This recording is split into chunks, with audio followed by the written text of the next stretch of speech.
धर्म प्रेमी सज्जनों, धर्मशिला माताओं, भक्तिमती बहनों, दान का बहुत बड़ा महत्व है। दान पात्र देख करके देना चाहिए और पात्र देख करके लेना चाहिए। दान देने वाला को भी यह समझना चाहिए कि मैं किसको दान दे रहा हूं, और लेने वाले को समझना चाहिए कि हम किससे ले रहा हूं, क्योंकि अन्न दोषे गुना दोषा। गौर करें,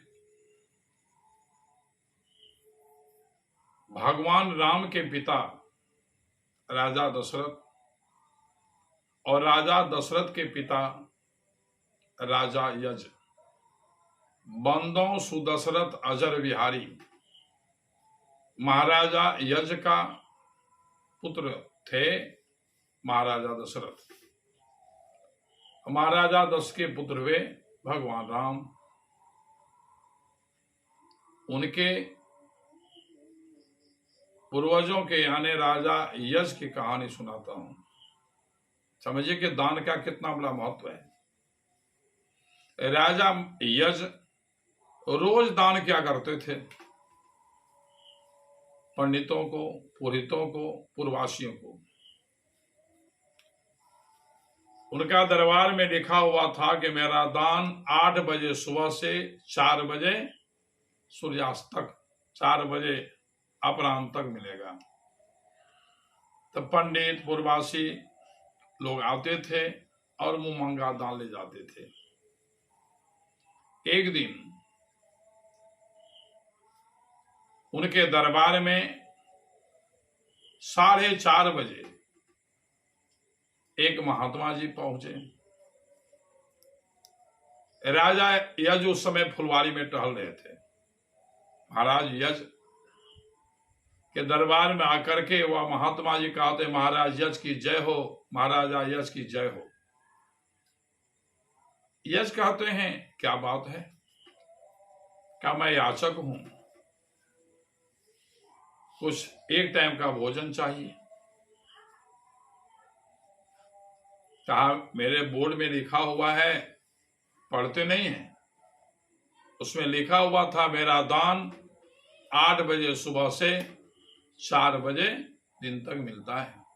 अब तिजोरी बंद हो गई, अब जाइए, कल आइएगा। महात्मा जी कहते हैं कि सुनिए महाराज, मेरा कुटिया यहां से बहुत दूर जंगल में है। मैं वहीं जंगल में रहता हूं। मैं रोज सवेरे 3 बजे जगता हूं। शौच आदि कर्म से निवृत्त होकर ध्यान भजन साधना करता हूं। स्तुति प्रार्थना, ग्रंथों का पाठ अध्ययन सुमरन भजन करता हूं। फिर अपने से भोजन पकाता हूं, फिर भोजन खाता हूं। यह भोजन खाते 12 बजता है और फिर 1 घंटे आराम करता हूं और मैं 1 बजे के बाद वह जाता हूं और एक दरबार में लेता हूं जो मिल जाए, क्योंकि मैं 24 घंटा में एक ही टाइम भोजन करता हूं। कहिए, ऐसे महात्मा दान देना चाहिए या नहीं? महाराज यज को अहंकार था, हम तो पंडितों को, पुरोहितों को, पूर्वासियों को दान करता हूं। वो कहा, क्या दें? कहा, जो खुशी, एक टाइम का भोजन चाहिए। वहीं घोड़ा पैखाना किया था। वही घोड़ा का लीद उठाया, राजा यज ने साधु के कमंडल में कहा कि लीजिए, लो। मैं कहता तिजोरी बंद हो गई, जाइए कल आइएगा। कहता, जो खुशी, लो। फिर घोड़ा का लीद दे दिया। घोड़ा का लीद दान करते हुए महाराज यज को हाथ नहीं कांपा। महाराजा यज को आशीर्वाद देने में भी महात्मा जी पीछा नहीं हुआ। महाराज हाथ बढ़ाया, का कमंडल में घोड़ा का लीद डाला। महात्मा जी आशीर्वाद देता है कि जाइए, आपका दिया हुआ दान दीन दूना रात चौगुना हो। मिथ्या जाए देव ऋषि मानी। चल दिया, उसका तो नियम था बस एक ही घर मांगना, वो चल दिया, जा गया अपना कुटिया पर। और घोड़ा गलित कैसे खाया? घोड़ा गलित रख दिया, कहा प्रभु आज आपके बंदे को घोड़ा गलित दिया है, देने वाले को दीन दुना रात चौगुना बढ़ा देना। वो दिन भूखे रह गया, उपवास कर लिया। अब ना तो नियमबद्ध साधु चलता है। गौर करें, साधु का अपमान करने वाले को सजा तो होगा। बहुत दिनों के बाद राजा यज घूमने जाते हैं जंगल, तो वह क्या देखता है कि एक जगह घोड़ा कालिद बहुत बड़ा है, बहुत बड़ा ढेर, तरो ताजा भाप निकल रहा है।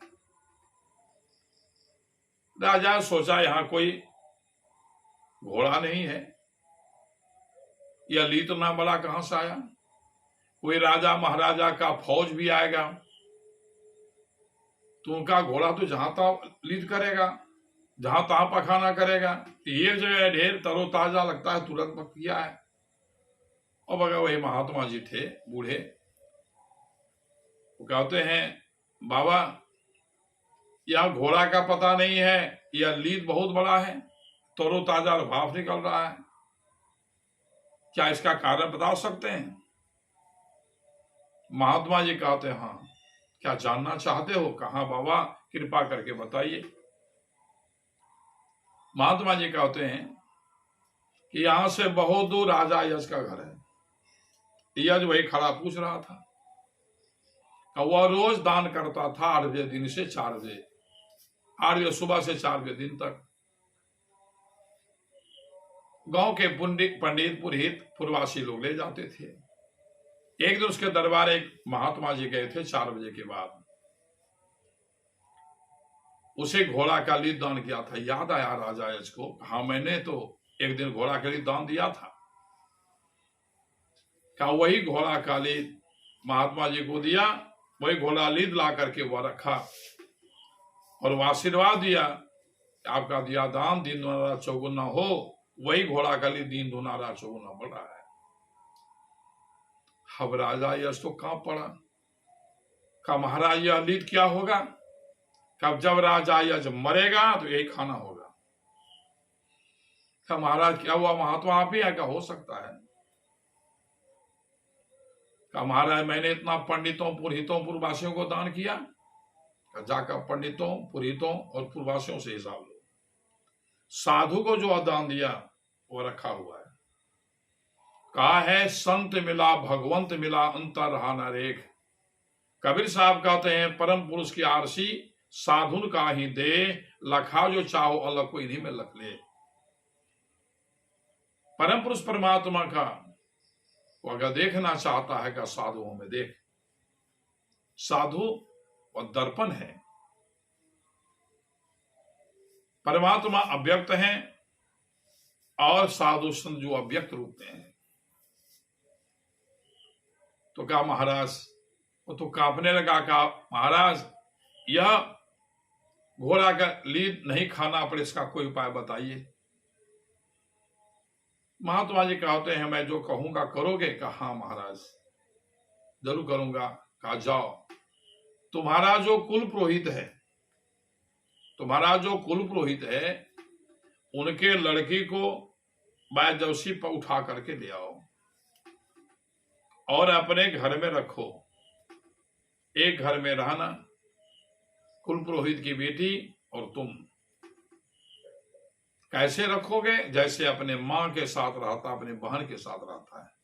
ईमानदारी से रहना, भगवत भक्ति करना, रामायण पुराण गीता पढ़ना और उनकी सेवा करना, अपने माता और अपने बहन समझकर। तो तुम्हारा निंदा होगा, तुम्हारे राज के सब लोग तुम्हारा निंदा करेगा, क्योंकि तुमने अपने दरबार में साधु का अपमान किया है, घोड़ा गली दान देकर साधु का निंदा किया है। तुम्हारा जब निंदा होगा, यह नियम है कि जो व्यक्ति किसी का निंदा करता है, झूठा अफवाह फैलाता है, उनका पाप कट जाता है जिसका निंदा करता है, और जो करने वाले का पुण्य उसके झोली में चला जाता है। इसीलिए तुम्हारा झूठा अफवाह फैलेगा, झूठा निंदा होगा, तो तुम्हारा पाप घट जाएगा। वही किया राजा यज ने कुल पुरोहित के लड़की को उठा करके लाया, अपने घर में दोनों रहता था, उनकी सेवा भक्ति करे, रामायण गीता पढ़े, अपना नाम जाप करे। तो लोगों ने निंदा करने लगा कि राजा यज कुल पुरोहित की बेटी को लेकर घर में रहता है। 6 महीना समूचे राज्य में निंदा हुआ।